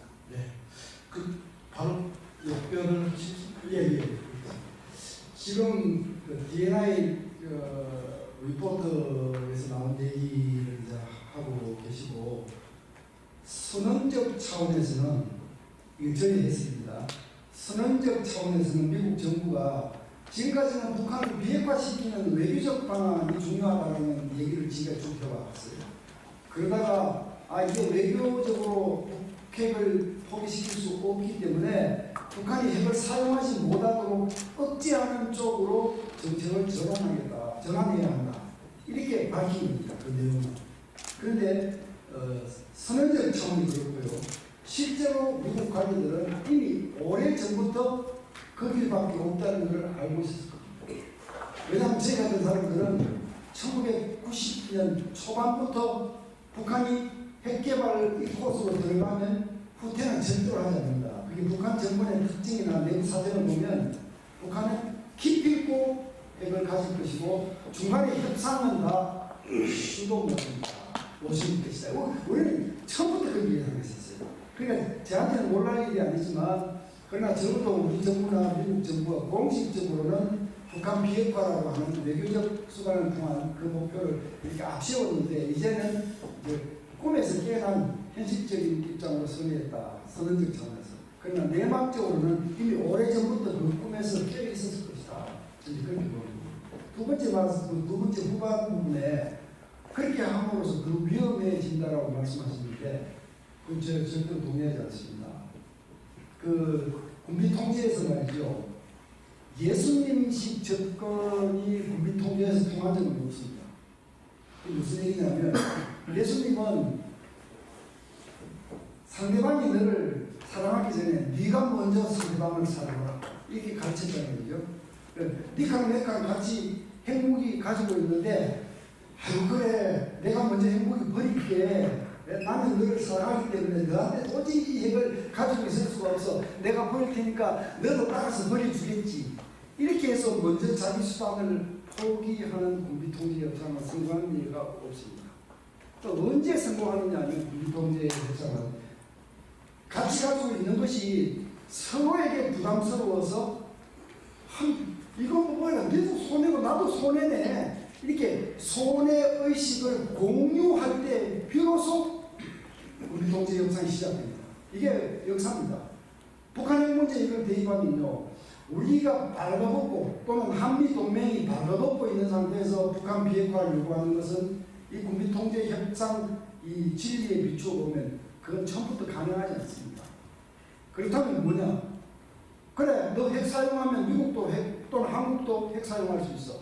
한국은 한국이 아니면 동맹 차원에서 반드시 핵 사용할 거야. 해서 같이 위험을 느껴서 아이고 이거 나한테도 좋지 않네 서로가 좋지 않네 라고 하는 손실의식을 북한이 공유하면 그때 비핵화 협상이 시작됩니다. 그러니까 이걸 거치지 않은 비핵화 협상 성공은 없습니다. 그런 차원에서 핵 사용을 억제하는 쪽으로 전환하는 것이 더 위험하다고 말씀하신 그 부분에 대해서는 저는 공감하지 않고 그게 어차피 북한에 대해서는 가야 될 길이다라고 저는 생각을 합니다. 뭐 생각이 다를 수 있으니까.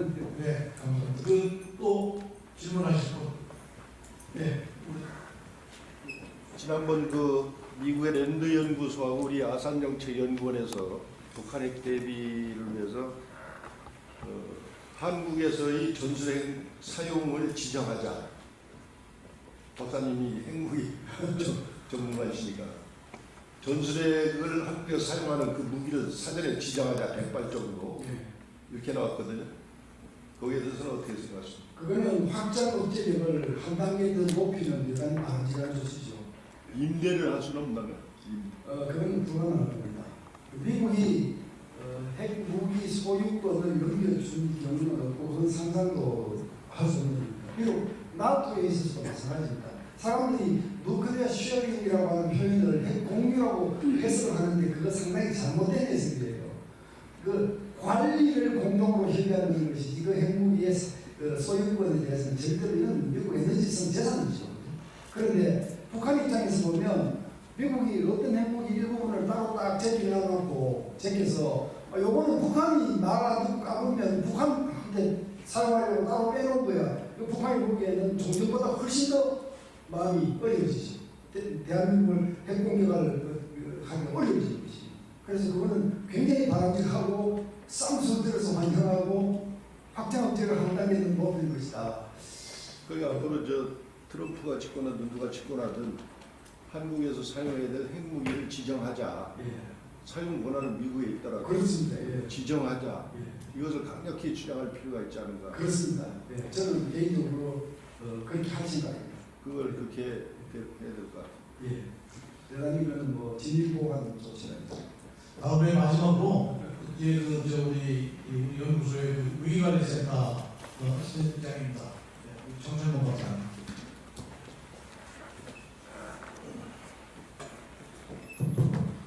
평소에 존경하는 김 박사님을 회안고 탑견에 저의 부족함을 많이 느끼고 정말 많이 배웠습니다. 제가 질문을 드리고자 하는 것은 자강 측면에서 한 말씀을 드리고자 합니다.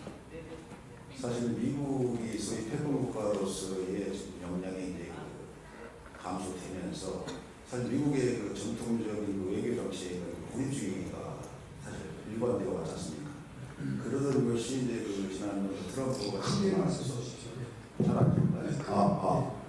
트럼프가 집권하면서 소위 얘기해서 독립주의가 심화됐다 이렇게 보는데 그런 측면에서 이제 그 미국이 지금 바이든 정권도 마찬가지지만 소위 얘기하는 그 오프쇼 밸런스를 지금 추구하고 있다. 그런 측면에서 우리가 그 의미를 많이 박사님이 부여하셨고 소위 이쪽 분야의 중상한 분들도 의미를 부여한 것이 이제 워싱턴 선언이라든지 캠프 데이비드 협상 이런 것에 대해서 하고 있지 않습니까? 사실 우리가 그 당시에 한미 그런 관계라든지 한일 관계나 이런 것들은 물론 우리도 하고 싶었지만 미국에 보이지 않는 그런 여러 가지 요소가 작용한 것으로 알고 있지 않습니까? 그렇다면 과연 우리가 그 자강 측면에서 핵 문제를 이렇게 말씀하셨는데 그 당시에 우리가 그 미국이 요구하는 거에 대해서 우리도 적절히 미국과 이렇게 소위 그 줄다리기를 할 수 있는 이런 것을 우리가 확보하지 못했기 때문에 소위 우리가 많은 분들이 그 얘기했던 일본처럼 우리가 뭐 핵 사용 연료 제출이라든지 이런 것들을 원자력 협정 개정을 통해서 이런 것들을 요구를 했었어야 되는데 그런 것을 전혀 하지 못했다. 이제 저는 이렇게 그 문서상으로 봤습니다. 근데 미국에서 그 소위 브레인들이 와서 그 일관되게 얘기하는 것이 뭐냐면 미국은 그 우리 한국에서 핵 관련된 그런 그 무장 문제에 대해서 굉장히 민감하게 얘기하고 있고 반대하고 있습니다. 그렇다면 우리가 그런 것을 우리가 한미 동맹에 대해서 우리가 당연히 그쪽하고 이제 그 가야 된다는 것은 뭐 불변이죠. 상수죠, 상수. 그럼에도 불구하고 이 외교라고 그러는 것은 국가와 국가 간의 관계에서 협상이거든요. 그래서 우리가 미국이 우리의 의견을 적어도 거부는 하지 못하더라도 반드시 해줘야 될 수밖에 없는 이런 환경을 만들어야 되는 것이 결국 이제 다자 협상 연결망이거든요. 근데 우리가 요즘에 나오고 현 정부 들어서 그 나토라든지 G20이라든지 그 다음에 인태 지역 도서국가 이런 국가들과 연계를 맺는 것은 굉장히 의미 있다고 저는 생각을 하고 있습니다. 그 다음에 요즘에 지금 많이 떠오르고 있는 글로벌 사우스 국가에 대해서 그런 그 다자적인 그 네트워킹을 앞으로 해나가야 될 것 같고 이제 그런 측면에서 좀 그 적극적으로 우리가 그 정책적으로 그걸 추진했으면 좋겠다. 그래서 그런 부분들을 우리 그 박사님께서 앞으로 그런 관련 분야에서 좀 목소리를 좀 내주시고 저희들도 좀 적지만 이렇게 같이 포함 조를 하겠습니다. 이상입니다. 예, 그 저기 지금 뭐 코멘트라고 생각을 네. 했는데 그 저기 마지막으로 한 분이 특별히 또 하시는데 저희 동기자이라고 안 하면 또 원하는 것을 같아서 마지막 기회 드리겠습니다. 박기호 박사님. 박교입니다. 오늘 처음으로 여기 나왔습니다. 우리 김 박사님 말씀 잘 들었고 북핵 관련돼서 상당히 좀 권위 있는 그런 말씀을 해주시도록 하고 있습니다. 저도 이 북핵 관련해서 상당히 깊이 연구를 하고 있습니다.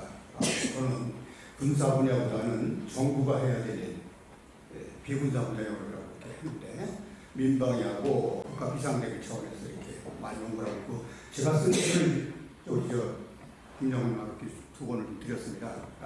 제가 돌아다니면서 우리 북핵 대비 태세를 볼 때에 나름대로 군사 분야는 뭐 삼축 제재 확장 제가 지금 말씀하셨는데 나름대로 이렇게 발전되고 있다고 봅니다. 그런데 정부가 해야 될 영역인 민방위 부분이라든가 국가 비상대비 부분은 상당히 부족하다. 그래서 제가 저런 그 책을 썼고 거기에 그런 상당히 그러한 내용들이 들어가 있습니다. 이것이 북핵이 군사 분야만 대비해서 될 일은 아니지 않습니까? 상당히 이 부분은 바로 국민을 살리는 그런 부분들인데 저는 정부가 상당히 대응이 늦고 있고 발전이 더디다고 그렇게 보고 있고 그래서 제가 저런 책을 썼고 지금까지 북핵 관련돼서 많은 분들이 정치적, 군사적, 외교적 해결 방안은 얘기하는 거 들어왔고 제가 그런 토론이나 뭐 세미나 같은 거 갔다 오는데 그런 얘기 좀 덜하고 이제 정부가 해야 될 일 좀 이렇게 얘기 좀 하자 그런 얘기를 많이 했습니다. 근데 그렇게 얘기를 안 하더라고요. 지금 이 시간까지 거의 잘 안 합니다. 이제는 그런 군사적인 거 뭐 지금까지 해왔던 거 그런 것도 해야 되겠지만은 정부가 해야 될 일 정말 뭐가 국민을 살리는 일인지 그쪽 분에 관심을 갖고 이렇게 하지 않으면은 현재와 같은 수준을 벗어나기 힘들다. 저는 이런 생각이 들어가기 때문에 김 박사님께서 지금까지 이렇게 말씀하신 것도 그렇지만은 정부가 해야 될 일에 대해서 좀 깊이 좀 이렇게 말씀을 해주셨으면 강도 있게 해주셨으면 그런 생각이 들어서 말씀드립니다. 네, 제가 잠깐만 리플라이 하겠습니다. 지금 하신 말씀은 지금 현 정부에 들어와서는 상당히 공감되고 있다고 저는 느낍니다. 사실 삼축체제라고 하는 이 표현 자체가 2010년 이명박 대통령을 제가 자문을 하고 있을 때 국방계획을 하자고 건의를 했고 이명박 대통령이 그걸 받아들여서 국방선진화 추진위원회를 만들었고 사실은 제가 상당한 그 핵심적인 역할을 했습니다. 그때 제가 한 수십 건 건의를 올렸는데 1번으로 올린 것이 한국형 삼축체제가 필요하다고 제 손으로서 올렸습니다. 그게 이제 요즘 와서 이제 한참 후에 몇 년 후에 삼축체제가 나오기 시작했는데 그 삼축체제라고 하는 것이 선제, 방어, 응징 아닙니까? 그런데 처음에 삼축체제는 처음부터 삼축이 아니라 이축만 가지고 있어요. 이축만. 그러니까 킬체인하고 KMAD 두 가지만 계속 얘기를 했어요. 그런데 사실은 킬체인은 정치적으로 굉장히 한계가 있어요. 북한이 우리를 공격하려고 하면 먼저 때린다는 거 아닙니까? 근데 그게 북한이 훈련하는 건지 우리 공격하는 건지 구분할 수 있어요. 굉장히 많은 제약이 있다는 겁니다. 네, 방어, 이것도 필요하지만 방어는 다다익선이죠. 다다익선. 방어가 강할수록 우리 국민을 많이 살린다. 오케이. 다다익선. 그러나 완벽한 방어라는 보장은 없습니다. 그죠? 그리고 북한 입장에서 보면 방어는 쐈는데 막아냈어. 그럼 뭐 쏠 필요 없네. 못 쏘네. 이게 이런 차원에서 억제력은 있지만 북한이 허튼 짓에 대해서 응징을 당하는 것이 아니기 때문에 그 억제력은 감정적이고 제한적이에요. 그래서 사용이 가장 정당하면서도 억제력을 제대로 발휘하는 것은 응징이거든요. 응징. 그래서 응징, 삼축체제에서 제일 중요한 것은 응징이 제일 중요해요. 이게 사실 전략의 기본이에요. 네? 근데 이걸 나중에 우리 군이 몇 년 후에 응징을 집어넣어서 삼축을 했다. 여기 우리 삼축체제 역사입니다. 그런데 지금 말씀하신 부분은 사축으로 방어라고 하는 또 하나의 축이 또 있어야 돼요. 지금 대한민국 삼축체제는 사축으로 가야 한다. 응징의 핵심을 두면서도 사축으로 가야 한다. 이거는 제 기억으로도 지금 국방부의 현직을 맡고 계시는 분들하고도 많은 대화를 했던 경험이 있어요. 아마 공유하고 있을 거예요, 생각을. 다만 이 예산 문제가 따르죠. 또 이 예산을 확보하기 위해서 다른 데서 또 좀 줄이든지 국방 예산 올려야 되지 않으면 폴리티컬이 민감해지죠. 이런저런 제약 때문에 함부로 아마 내비지 못하는 문제일 수도 있어도 그 필요성에 대해서는 지금 국방부분들은 상당히 공감하실 거라고 한번 같이 한번 기대를 해보십시다. 네. 그 키우시고 했는데 누가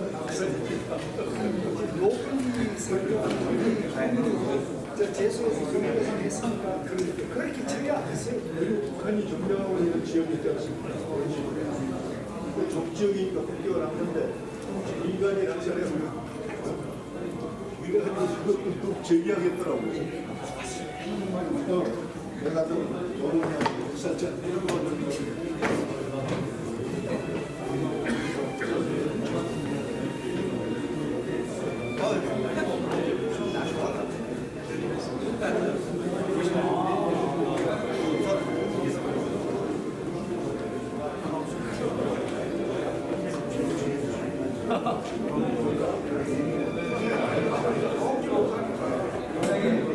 함께 큰 박수로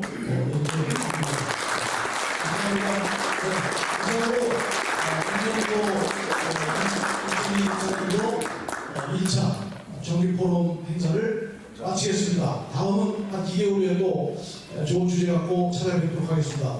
여러분 모두 감사합니다.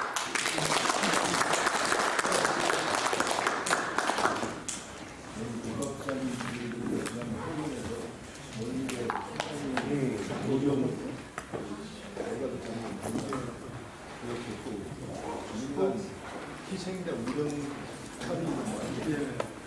그래가지고 오마이뉴스에서 메가더 장군은 전쟁 영웅이 아니고 학살자다.